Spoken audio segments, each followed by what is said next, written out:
Hello everyone, welcome back to my YouTube channel. എൻ്റെ പേര് നിസ്മ. ഇന്ന് നമ്മളുടെ 28 ദിവസത്തെ പ്രാക്ടീസിൻ്റെ ഡേ 5 ആണ്. മാജിക്കൽ മണി എന്നാണ് ഈ ഡേ 5ൻ്റെ പേര്. ഇന്നത്തെ കാലത്ത് നമ്മളെല്ലാം സോഷ്യൽ മീഡിയ ഒരുപാട് യൂസ് ചെയ്യുന്നവരാണല്ലേ. അതുകൊണ്ട് തന്നെ പലരും സോഷ്യൽ മീഡിയയിലുള്ളവരുടെ ലൈഫ് കണ്ട് എൻ്റെ കയ്യിൽ പണം ഉണ്ടായിരുന്നെങ്കിൽ അതേപോലെയൊക്കെ ജീവിക്കാമായിരുന്നു, എനിക്ക് ഇങ്ങനെ ഒന്നും ഒരിക്കലും ജീവിക്കാൻ സാധിക്കില്ല, ഇവർക്ക് ഇങ്ങനെ പണം കിട്ടുന്നതുകൊണ്ട് ഇങ്ങനെയൊക്കെ ചെയ്യാം, നമ്മളെപ്പോലുള്ള സാധാരണക്കാർ എന്ത് ചെയ്യാനാ എന്നൊക്കെ ചിന്തിക്കാറുണ്ട്. ശരിയല്ലേ? നിങ്ങളിൽ പലരും ഇത് പറഞ്ഞിട്ടും ഉണ്ടാവും, അല്ലെങ്കിൽ ചിന്തിച്ചിട്ടെങ്കിലും ഉണ്ടാവും. അങ്ങനെ പറയുമ്പോൾ സംഭവിക്കുന്നത് നമുക്ക് പണമില്ല എന്ന ഇല്ലായ്മയാണ്. ഇപ്പോൾ ഒരുപക്ഷെ നിങ്ങൾക്ക് സാമ്പത്തികം കുറവായിരിക്കാം, പക്ഷെ ഒരിക്കലും നിങ്ങൾ സമ്പന്നനാകില്ല അല്ലെങ്കിൽ അതിന് സാധിക്കില്ല എന്ന് മുൻപതി എഴുതണം എന്നുണ്ടോ? നമ്മൾ വിചാരിച്ചു കഴിഞ്ഞിട്ടുണ്ടെങ്കിൽ നമുക്കും ഇതൊക്കെ സാധിക്കും. മറ്റുള്ളവരെ പോലെ ജീവിക്കാനല്ല പ്രവർത്തിക്കേണ്ടത്, പകരം സ്വയം ഒരു വാല്യൂ കൊടുത്ത് നമ്മുടെ ആഗ്രഹങ്ങൾക്ക് അല്ലെങ്കിൽ സ്വപ്നങ്ങൾക്ക് വേണ്ടിയാണ് നമ്മൾ ജീവിക്കേണ്ടത്. പണമില്ല അല്ലെങ്കിൽ വളരെയധികം ബുദ്ധിമുട്ടാണ് എന്ന് പറയുമ്പോൾ നമുക്കുള്ള മറ്റു അനുഗ്രഹങ്ങൾക്ക് കൂടി നമ്മൾ വിലമതിക്കാത്തതിന് തുല്യമാണ്. നമ്മൾ നമ്മുടെ കയ്യിൽ വരുന്നത് 10 രൂപയാണെങ്കിൽ പോലും അതിന് മനസ്സറിഞ്ഞ് നന്ദി പറയുക. അങ്ങനെ ചെയ്താൽ പണം നിങ്ങളിലേക്ക് പല വഴികളിലൂടെ വന്നുകൊണ്ടിരിക്കും. ഇത് കേൾക്കുമ്പോൾ നിങ്ങൾ ചെറിയെങ്കിലും ഇത് പറയുമ്പോൾ ഈസിയാണ്, നടക്കാനാണ് ബുദ്ധിമുട്ട് എന്നൊക്കെ ചിന്തിക്കാം.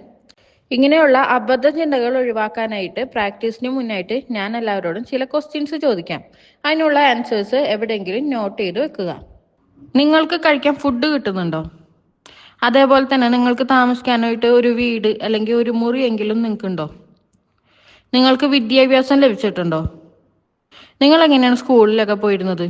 സ്കൂളിലേക്ക് ആവശ്യമായിട്ടുള്ള കാര്യങ്ങളൊക്കെ നിങ്ങൾക്ക് ഉണ്ടായിരുന്നില്ലേ? കുട്ടിക്കാലത്ത് വെക്കേഷൻ വരുമ്പോൾ യാത്രകൾ പോയിട്ടില്ലേ? യാത്ര എന്ന് ഉദ്ദേശിച്ചത് ബന്ധുവീടുകൾ കൂടി ചേർത്തിട്ടാണ്. അമ്മ വീട്, അച്ഛൻ വീട്, അതേപോലെ ബന്ധുക്കളുടെ വീട്, അതെല്ലാം കൂടി ചേർത്തിട്ടാണ് ഞാൻ പറഞ്ഞത്. പിന്നെ നിങ്ങൾ കുട്ടിയായിരുന്നപ്പോൾ നിങ്ങൾക്ക് ലഭിച്ച ഏറ്റവും മികച്ച സമ്മാനം ഏതാണ്? അല്ലെങ്കിൽ നിങ്ങൾക്ക് ചെറിയ പ്രായത്തിൽ ടോയ്സ് കിട്ടിയിട്ടില്ലേ? സൈക്കിളോ അല്ലെങ്കിൽ ടോയ്സ് അല്ലെങ്കിൽ പെറ്റ്സ്, അങ്ങനെ എന്തെങ്കിലുമൊക്കെ നിങ്ങൾക്ക് കിട്ടിയിട്ടില്ലേ? നിങ്ങൾക്ക് ധരിക്കാൻ ഡ്രസ്സില്ലേ? ചെറുതിലേ ഉണ്ടായിരുന്നിട്ടില്ലേ? നിങ്ങൾ സിനിമയ്ക്കോ കളിക്കാനോ അല്ലെങ്കിൽ നിങ്ങളുടെ ഹോബീസിന് ഇതായിട്ട് ഉള്ള കാര്യങ്ങൾ ചെയ്യാനായിട്ട് നിങ്ങൾക്ക് കഴിഞ്ഞിട്ടില്ലേ? നിങ്ങൾക്ക് അസുഖങ്ങൾ വന്നപ്പോൾ ഡോക്ടറെ അടുത്ത് പോകാൻ സാധിച്ചിട്ടില്ലേ? നിങ്ങൾക്ക് ഏറ്റവും എസെൻഷ്യൽ ആയിട്ടുള്ള സോപ്പ്, ബ്രഷ്, പേസ്റ്റ് പോലുള്ള സാധനങ്ങളൊക്കെ നിങ്ങൾക്കില്ലേ? ഒരു തവണയെങ്കിലും കാറിൽ യാത്ര ചെയ്തിട്ടുണ്ടാവില്ലേ? അതേപോലെ TV കാണാനും ഫോൺ യൂസ് ചെയ്യാനും കറണ്ട്, വെളിച്ചം, വെള്ളം ഇതൊക്കെ ഉപയോഗിക്കാനൊക്കെ നിങ്ങൾക്ക് സാധിച്ചിട്ടില്ലേ?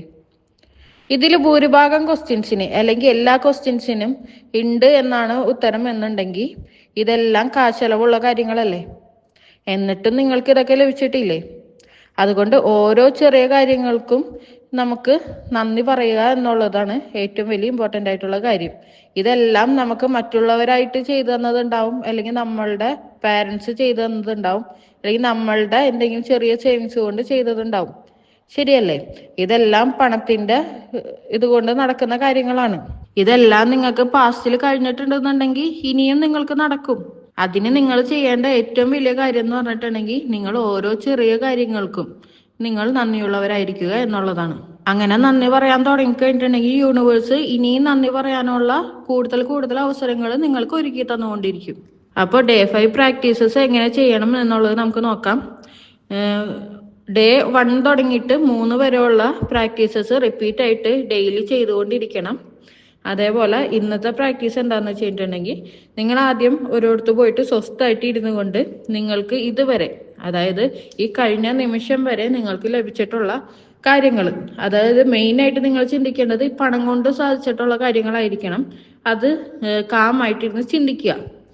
എന്നിട്ട് അതിൽ ഓരോന്ന് ഓർക്കുമ്പോഴും നിങ്ങൾക്ക് അതിനായി ചെലവാക്കിയ പണത്തിന് മനസ്സറിഞ്ഞ് നന്ദി പറയുക. അതിനുശേഷം ഒരു ചെറിയ പേപ്പർ എടുത്തിട്ട് അതിൽ ഞാൻ പറയുന്ന അഫർമേഷൻ എഴുതി വെക്കുക. മലയാളത്തിൽ എഴുതുന്നവർക്കായിട്ട് ആദ്യം പറയാം: എൻ്റെ ജീവിതത്തിലുടനീളം ലഭിച്ച പണത്തിന് നന്ദി. എൻ്റെ ജീവിതത്തിലുടനീളം ലഭിച്ച പണത്തിന് നന്ദി. ഇനി ഇംഗ്ലീഷിൽ എഴുതുന്നവർക്കാണെന്നുണ്ടെങ്കിൽ thank you for all the money I have been given throughout my life. Thank you for all the money I have been given throughout my life. ഇങ്ങനെ അഫർമേഷൻ എഴുതി വെക്കുക.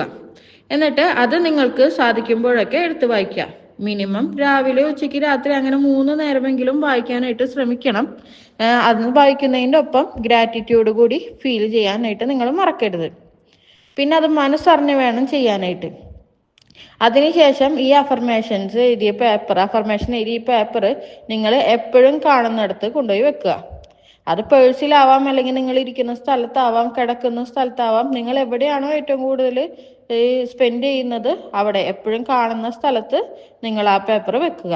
അത് കാണുമ്പോഴെല്ലാം നിങ്ങൾ നന്ദിയോടുകൂടി പണത്തിനെ കുറിച്ചും അതുപയോഗിച്ച് നമ്മുടെ ലൈഫിൽ നടന്നിട്ടുള്ള കാര്യങ്ങളെക്കുറിച്ചും മനസ്സറിഞ്ഞ് ഗ്രേറ്റ്ഫുള്ളോടുകൂടി ചിന്തിക്കുക. ഇത് റിപ്പീറ്റ് ചെയ്തുകൊണ്ടിരിക്കുക. നിങ്ങൾക്ക് പറ്റാവുന്ന അത്രയും ടൈംസ് നിങ്ങളിത് റിപ്പീറ്റ് ചെയ്യുക. ഇങ്ങനെ റിപ്പീറ്റ് ചെയ്തുകൊണ്ടിരുന്നിട്ടുണ്ടെങ്കിൽ പ്രതീക്ഷിക്കാത്ത രീതിയിൽ നിങ്ങളിലേക്ക് പണം വന്നുകൊണ്ടിരിക്കും. അപ്പോൾ ഓൾ ദ ബെസ്റ്റ്. വീഡിയോ ഇഷ്ടമായ ലൈക്ക് ചെയ്യുക, ഷെയർ ചെയ്യുക, സബ്സ്ക്രൈബ് ചെയ്ത് സപ്പോർട്ട് ചെയ്യുക. Thank you all. Happy manifesting.